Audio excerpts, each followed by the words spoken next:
মাছের মাথা দিয়ে রান্না করব ছেঁচড়া। ছেঁচড়া রান্না করার জন্য এখানে নিয়েছি পুঁই শাকের ডাঁটা, আলু আর সয়াবিন। পরিষ্কার করে ধুয়ে নিয়েছি। এবার জল দিয়ে সিদ্ধ করে নেব।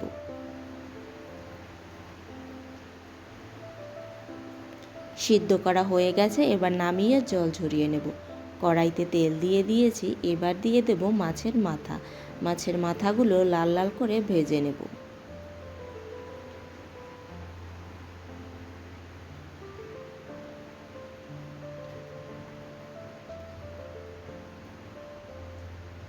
মাছের মাথাগুলো ভাজা হয়ে গেছে, এবার নামিয়ে নেব।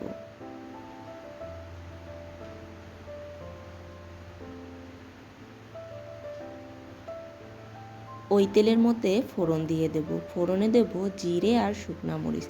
এবার দিয়ে দেব পেঁয়াজ কুচি। পেঁয়াজগুলো কিছুক্ষণ ভেজে নিয়ে দিয়ে দেব সয়াবিন।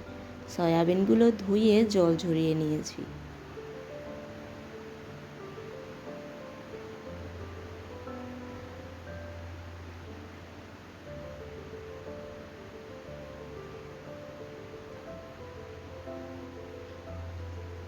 সয়াবিনগুলো ভাজা হয়ে গেছে, এবার দিয়ে দেব সিদ্ধ করা আলু আর পুঁই শাকের ডাঁটা।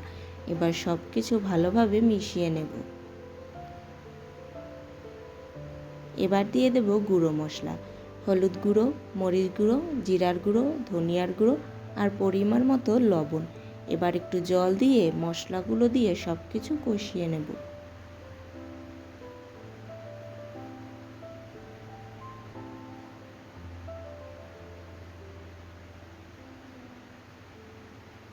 কষানো হয়ে গেছে, এবার দিয়ে দেব ভেজে রাখা মাথা আর পুঁই শাকের পাতা। এবার কিছুক্ষণের জন্য ঢাকা দিয়ে রেখে দেব। কিছুক্ষণ পরে ঢাকাটা খুলে নেব। শাক থেকে কতটা জল বের হয়েছে। এবার আস্তে আস্তে জলগুলো কমিয়ে নেব। প্রথমবার যখন এই পুঁই শাকের ছেঁচড়া খেয়েছি, তারপর থেকে যতবারই আমাদের বাসায় পুঁই শাক আনা হোক না কেন, ততবারই ছেঁচড়া রান্না হয়। খুব কমেই পুঁই শাক রান্না বা ভাজি করা হয়। এবার আলুগুলো ভেঙে দেব, যাতে ঝোলটা একটু গামাখা হয়। আলুগুলো ভাঙা হয়ে গেছে, এবার দিয়ে দেব গরম মশলার গুঁড়ো। এবার সব কিছু মিশিয়ে নামিয়ে নিলেই হয়ে যাবে মাছের মাথা দিয়ে ছেঁচড়া রান্না।